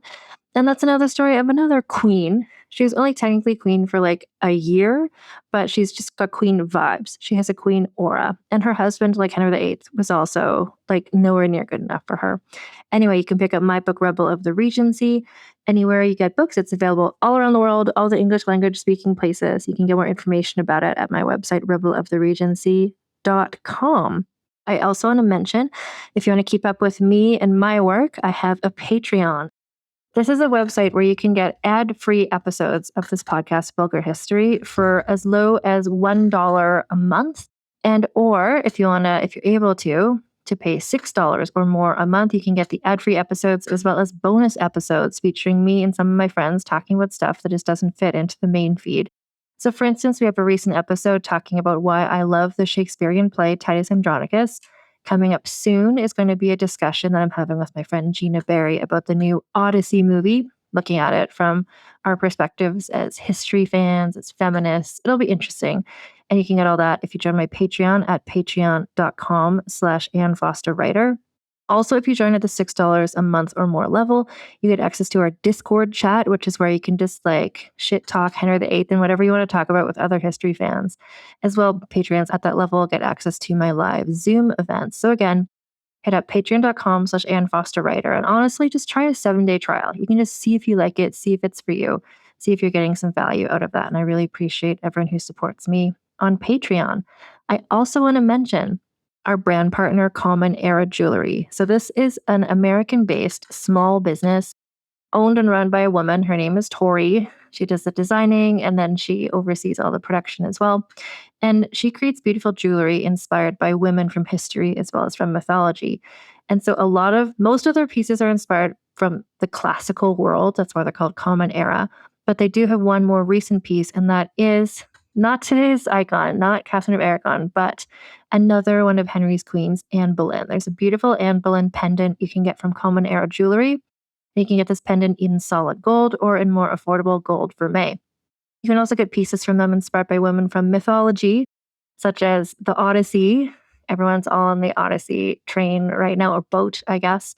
So some of the women from the Odyssey, there's pieces Common Era has featuring them, such as pendants and other jewelry featuring Penelope, Circe, Clytemnestra, and Athena. Vulgar History listeners can always get 15% off your order from Common Era Jewelry by going to commonera.com/vulgar15 or using code vulgar15 at checkout. That is a change. The code used to just be vulgar, but now it's vulgar15. So use that to get your discount at Common Era to pick up your Anne Boleyn pendant, your Odyssey women pendant, whatever you want to get from them. Anyway, until next time, keep your pants on and your tits out. And I can't wait to continue exploring the Tudor era with you all. Mwah. Vulgar History is researched, scripted, and hosted by Ann Foster. Editor is Christina Lumagi. Theme music is by the Severn Duo. Vulgar History artwork by Karen Moynihan. Social media videos by Magdalena Denson. Transcripts of this podcast are available at vulgarhistory.com by Aveline Malik. You can get early ad-free episodes of Vulgar History by becoming a paid member of our Patreon at patreon.com/AnnFosterWriter. Vulgar History merch is available at vulgarhistory.com/store for Americans and vulgarhistory.redbubble.com for everyone else. Follow us on social media at Vulgar History Pod. Get in touch with me at vulgarhistorypod@gmail.com. I'm not giving up. I am selling the building. The final season of FX's The Bear. The restaurant is flooded. Everything's either going to be okay. No, stop. Or not. We are outgunned and we are outmanned, but we have each other. FX's The Bear, the final season. All episodes now streaming on Disney+. Hey, it's Ryan Reynolds here from Mint Mobile. Now, I was looking for fun ways to tell you that Mint's offer of unlimited premium wireless for $15 a month is back. So I thought it would be fun if we made $15 bills. But it turns out that's very illegal.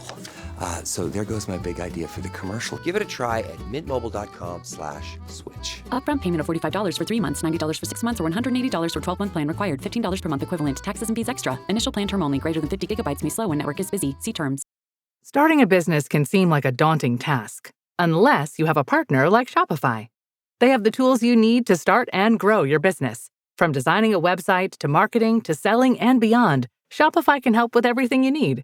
There's a reason millions of companies like Mattel, Heinz, and Allbirds continue to trust and use them. With Shopify on your side, turn your big business idea into... Sign up for your $1 per month trial at shopify.com/special offer.